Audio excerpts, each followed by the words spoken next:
जय हिंद दोस्तों, आप सभी का स्वागत है अपने यूट्यूब चैनल फ्यूचर एकेडमी में। आज हम देखेंगे वीडियो नंबर 5 भौतिक विज्ञान में कक्षा 12 की। इसके पहले हमने देखा था कूलाम्ब देख लिया था हमने, और इसके पहले क्या देख लिया था, विद्युतशीलता और गतिशीलता। यहाँ तक की बातें हो गई थी। अगर जो नहीं देखे हैं वो पीछे प्लेलिस्ट में जाकर वीडियो को देखकर तब आगे आएँ तो हर चीज़ें ज़्यादा क्लियर रहेंगी और अच्छे से समझ में आएंगी। अगर आप चैनल पर नए हैं तो प्लीज़ चैनल को सब्सक्राइब, शेयर और लाइक ज़रूर कर दीजिएगा। ठीक दोस्तों, चलिए तो उसी क्रम में हम आज आगे बढ़ते हैं और आज हम देखते हैं कक्षा 12 में भौतिक विज्ञान वीडियो नंबर 5 को। वीडियो नंबर 5 में आपके पास हम पहले सबसे देखेंगे आज पहली हेडिंग सतत आवेश वितरण। क्या देखेंगे? सतत आवेश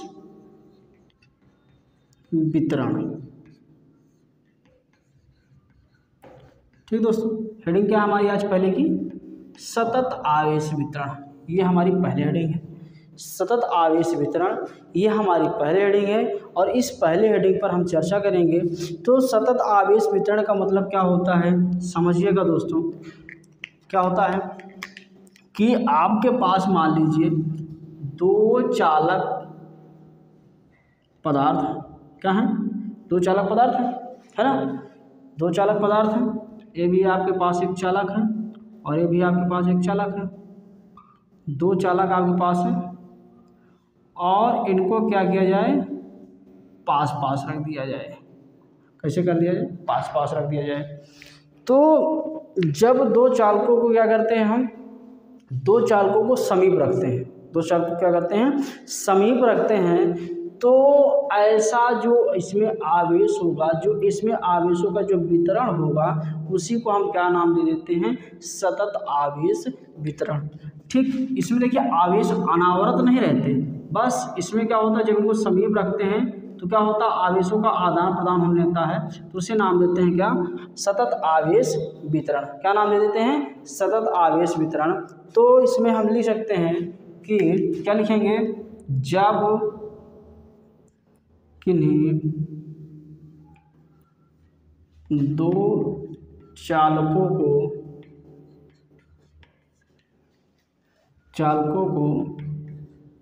समीप रखते हैं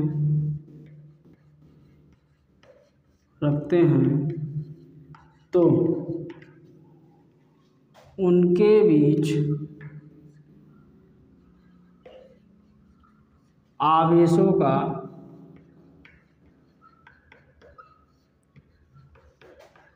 स्थानांतरण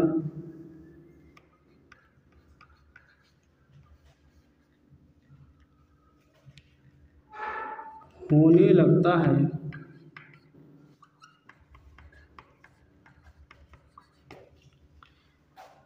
इस क्रिया को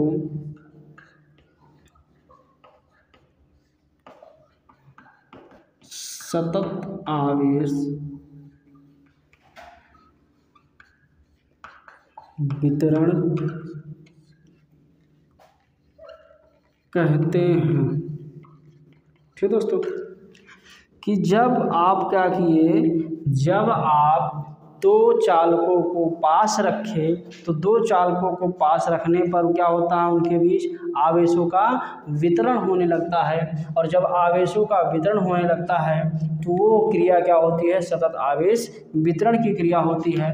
अब इसमें देखेंगे जो सतत आवेश वितरण है वो कितने प्रकार से होता है। ठीक, तो इनके प्रकार के बारे में देखेंगे। तो सबसे पहला हम देखेंगे, सबसे पहला हम क्या देखेंगे? पहला नंबर इसमें देखेंगे, पहला नंबर हमारा मिलेगा, क्या मिलेगा दोस्तों? रैखिक आवेश वितरण। क्या मिलेगा? रेखीय आवेश वितरण कह दीजिए। रैखिक लिखिए, ज़्यादा बेटर रहेगा। रैखिक आवेश वितरण। रैखिक आवेश वितरण समझिएगा। रैखिक आवेश वितरण है क्या? हाँ दोस्तों, रैखिक आवेश वितरण क्या है? तो मान लीजिए कि आपका ये इलेक्ट्रिक फील्ड, यहाँ पे एक लाइन है, ये आपके पास क्या है? एक लंबाई का तार है, चालक तार है। इसकी दूरी कितना है? r है। ठीक, और इस पे आवेश कितना है? dq है। ठीक, अब ये आवेश आपका कैसा है, कैसा क्षेत्र है, धनात्मक है ऋणात्मक है, इससे आपको मतलब नहीं है। ठीक दोस्तों, अब समझिएगा कि आपको पता है हेडिंग क्या है, रैखिक आवेश वितरण। कहने का मतलब क्या है कि जब आवेशों का वितरण, किसका, जब आवेशों का वितरण क्या हो, एक रेखा पर हो, जब आवेशों का वितरण किस पर हो, एक रेखा पर होता है, तो उसे हम क्या नाम दे देते हैं दोस्तों, रैखिक आवेश वितरण। जब आवेशों का वितरण क्या होता है, एक रेखा पर होता है, उसे क्या कहते हैं, रैखिक आवेश वितरण कहते हैं। ठीक दोस्तों, अगर यहाँ डिफिनेशन लिखना है तो लिख लीजिएगा कि जब आवेशों का वितरण, जब आवेशों का वितरण एक रेखा पर करते हैं या होता है, पर होता है, तो उसे रैखिक आवेश वितरण कहते हैं।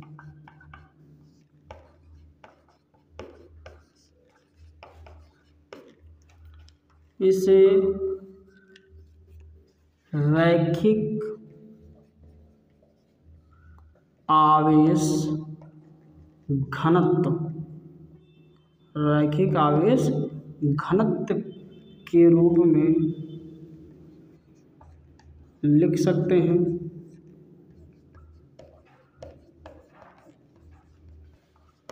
जिसका प्रतीक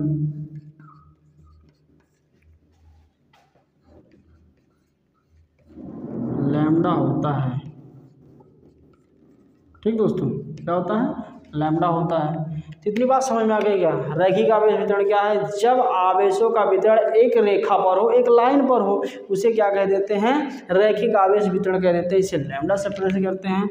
यहाँ पे अगर हम फार्मूले की बात करें तो लैम्डा इज इक्वल क्या होगा, dQ/dl।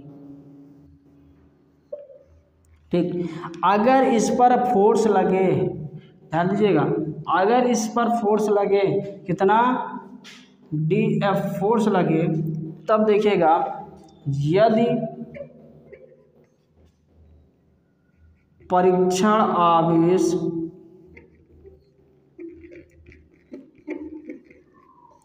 Q0 हो तो, यदि परीक्षण आवेश क्या हो, Q0 हो तो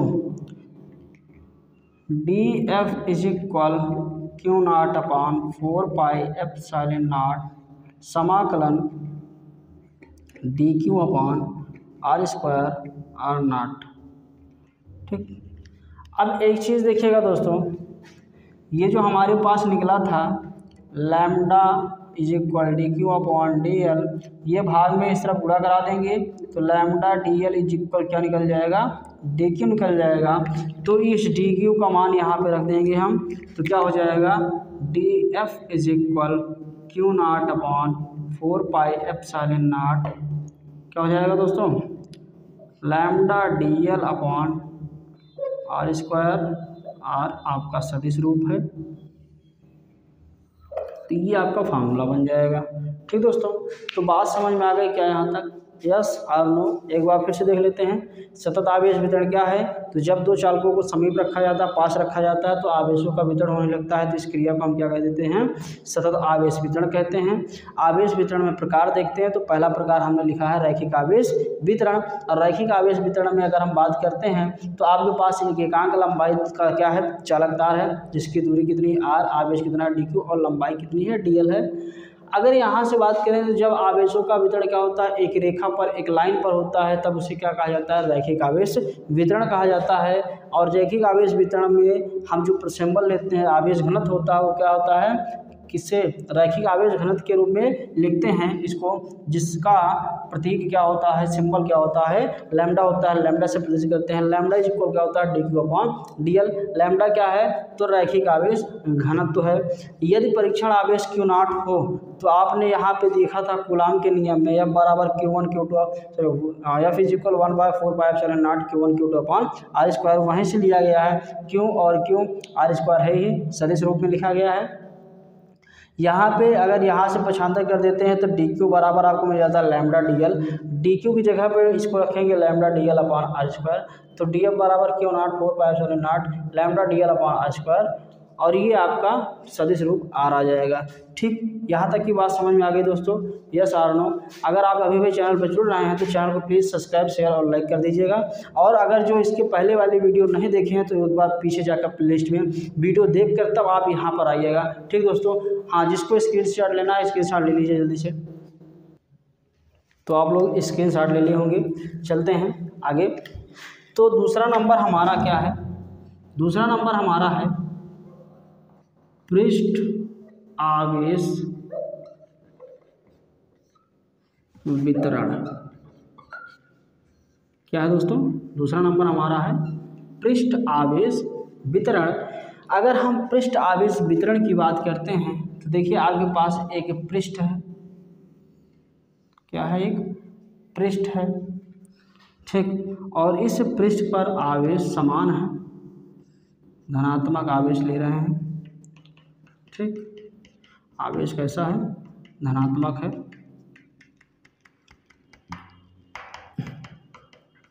ये समान आवेश वाला है, समान आवेश है। ठीक, इन समान आवेशों में हम क्या करेंगे, आवेशों का वितरण कर रहे हैं। जब आवेशों का वितरण कर रहे हैं तो क्षेत्र हम मान लेते हैं ds है। क्षेत्र कितना है? ds है। और इस पर आवेश कितना है? dq, और इनके बीच की दूरी कितनी है? वही सदिश रूप में। ठीक, अब यहाँ पे अगर हम बात करें पृष्ठ आवेश वितरण की, पृष्ठ आवेश वितरण है क्या दोस्तों? तो पृष्ठ आवेश वितरण की बात करते हैं तो जब आवेशों का वितरण, सुनिएगा ध्यान से, जब आवेशों का वितरण क्या होता है, किसी पृष्ठ पर समान रूप से होता है। जब आवेशों का वितरण क्या होता है, किसी पृष्ठ पर समान रूप से, और पृष्ठ होना चाहिए चालक का, ध्यान दीजिएगा। तो जब आवेशों का वितरण क्या होता है, किसी पृष्ठ पर समान रूप से होता है तो उसे क्या कहा जाता है? पृष्ठ आवेश वितरण कहा जाता है। ध्यान से देखिएगा, लिख दे रहे हैं, वैसे समझ में तो आ गया होगा, फिर भी लिख दे रहे हैं। जब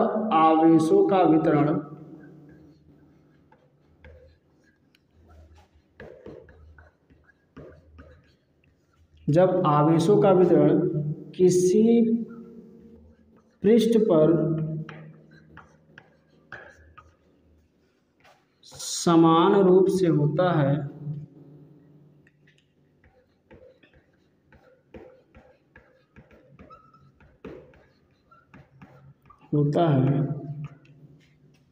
तो उसे पृष्ठ आवेश वितरण कहते हैं। क्या कहते हैं दोस्तों? पृष्ठ आवेश वितरण कहते हैं। जब आवेशों का वितरण क्या होता है, किसी पृष्ठ पर समान रूप से होता है तो उसे हम पृष्ठ आवेश वितरण कहते हैं। ठीक,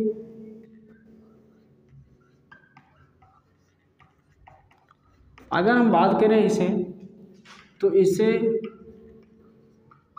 पृष्ठ आवेश घनत्व के रूप में देखा जाता है। ठीक, अर्थात इसे सिग्मा से प्रदर्शित करते हैं। ठीक, किससे प्रदर्शित करते हैं? सिग्मा से प्रदर्शित करते हैं। अर्थात कहने का मतलब क्या है कि सिग्मा इज इक्वल dq/ds। ठीक, ये फार्मूला बन जाएगा। ठीक दोस्तों, सिग्मा इज इक्वल क्या बन जाएगा? dq/ds बन जाएगा। अगर यहाँ से हम बात करें दोस्तों, समझिएगा कि यहाँ पे आपके पास पृष्ठ है और इस पृष्ठ पर जो फोर्स है वो df के रूप में लग रहा है, इंक्रीज हो रहा है, लग रहा है, तब हमारे पास जो पृष्ठ आवेश वितरण होगा किस फॉर्म में होगा। तो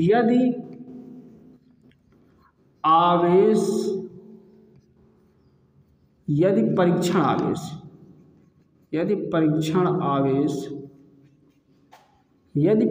आवेश क्यू नॉट हो तो, यदि परीक्षण आवेश क्या हो, क्यू नॉट हो तो df is equal Q not upon 4 pi epsilon not dq upon r square सदिश रूप। अब एक चीज़ बताइए दोस्तों, पीछे चले जाइएगा, पीछे वाली वीडियो देख लीजिएगा, जो बार बार मैं कह रहा हूँ, जिससे आपका फ़ायदा होने वाला है। अगर आप यहाँ डायरेक्ट समझने की कोशिश करेंगे तो हो सकता है आप पीछे वाली चीज़ें नहीं समझें, तो ये समझने में थोड़ी मुश्किल होगी, ठीक, कि ये चीज़ कहाँ से आया है। तो उसके लिए आप पीछे चले जाइएगा, आप गुलाम सलाह देख लीजिएगा एक बार, और आप चैनल को एक बार सब्सक्राइब, शेयर और लाइक करते रहिएगा, जिससे कि हम लोग क्या है लगातार आपके लिए अच्छे से अच्छे कंटेंट को क्या करें, प्रोवाइड कराते रहें। ठीक दोस्तों, तो चलिए आगे चलते हैं और देखते हैं। यहाँ देखिएगा आपके पास सिग्मा इज इक्वल क्या है, D Q upon D S है। अगर ये वाला भाग में इस तरह गुणा कर देंगे तो sigma D S is equal क्या हो जाएगा, डी क्यू हो जाएगा। और डी क्यू का मान यहाँ पे अगर हम पुट करते हैं तो हमें मिल जाएगा D F is equal Q not by 4 pi epsilon not समाकलन sigma D S upon R square R vector. ठीक दोस्तों, ये मिल जाएगा, ये फार्मूला बन जाएगा आपका, ये फार्मूला है आपका, इस फार्मूले को आप नोट कर लीजिएगा। फिर ठीक उसके बाद हम क्या करते हैं, जल्दी से आप क्या करिए, स्क्रीनशॉट लीजिए, फिर हम जल्दी से अगले टॉपिक को क्लियर करते हैं। ठीक दोस्तों, तो आप लोग स्क्रीनशॉट ले लिए होंगे, चलते हैं और देखते हैं हम तीसरा नंबर हमारा क्या है।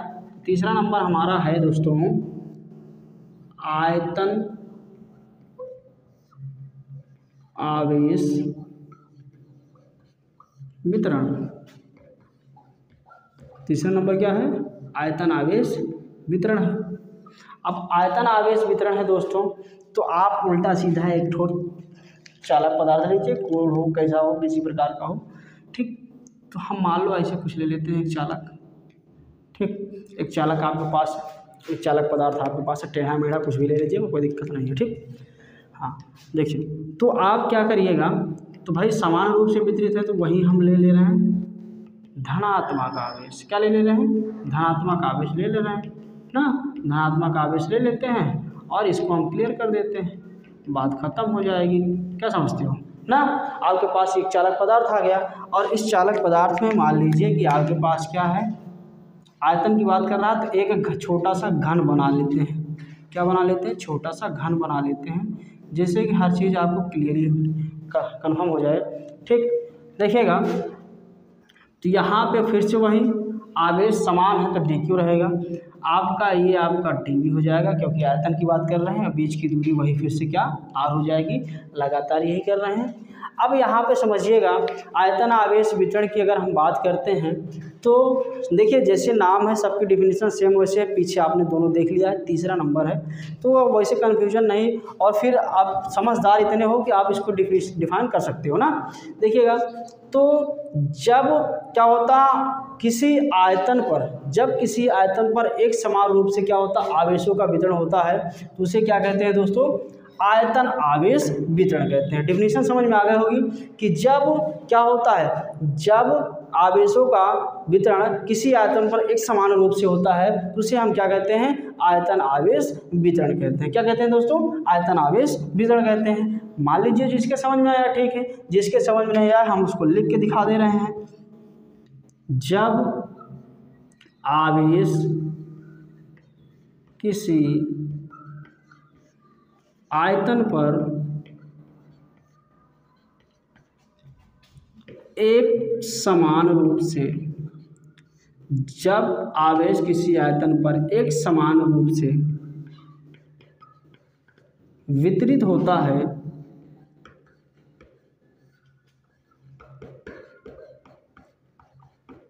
क्या होता है, वितरित होता है, तो उसे आयतन क्या कहते हैं, उसे आयतन आवेश वितरण कहते हैं। क्या कहते हैं उसे? आयतन आवेश वितरण कहते हैं। बात समझ में आ गई दोस्तों? डेफिनेशन समझ में आ रहा होगी। देखिए, इसे आयतन आवेश घनत्व के रूप में प्रदर्शित करते हैं।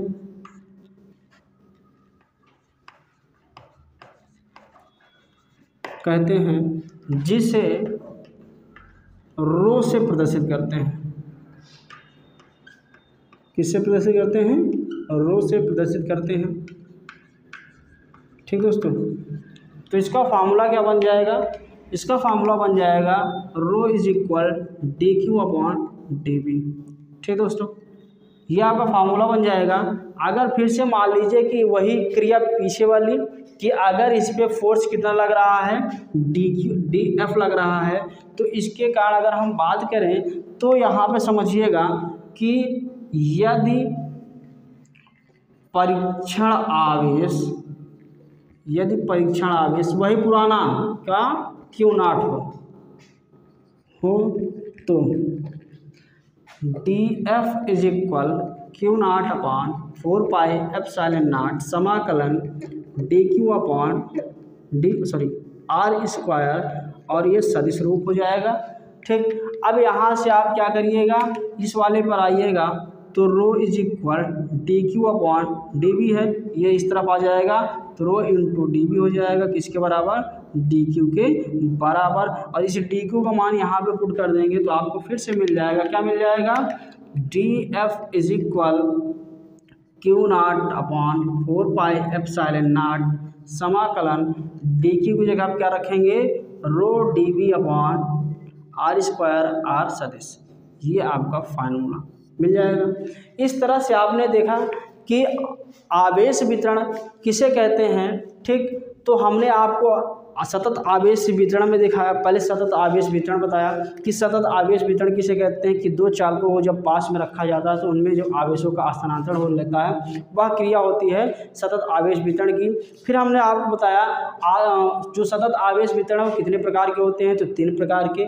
पहला रैखिक आवेश वितरण, जब आवेशों का वितरण किसी रेखा पर होता है तो रैखिक आवेश वितरण होता है। फिर दूसरा बताया गया पृष्ठ आवेश वितरण, जब आवेशों का वितरण किसी पृष्ठ पर एक समान रूप से होता है तो उसे कहा जाता है पृष्ठ आवेश वितरण। और फिर लास्ट वाला आपने देखा आयतन आवेश वितरण, और इसमें क्या है कि जब किसी आवेश का वितरण क्या होता है, एक समान रूप से किसी आयतन पर होता है तो उसे क्या कहते हैं? आयतन आवेश वितरण कहते हैं। ये आपके पास फार्मूला है। ठीक दोस्तों, तो बातें अगर आपके समझ में आ गई हैं तो जल्दी से आप स्क्रीनशॉट ले लीजिएगा और उसके बाद हम बात करेंगे। ठीक दोस्तों, तो उम्मीद है कि ले लिए होंगे। तो हम मिलेंगे इसी के साथ अगले वीडियो में। अगर आप चैनल पर अभी जुड़ रहे हैं तो एक बार चैनल को सब्सक्राइब, लाइक और शेयर जरूर कर दीजिएगा। मिलते हैं हम नेक्स्ट वीडियो में। आज के लिए इतना ही। जय हिंद दोस्तों।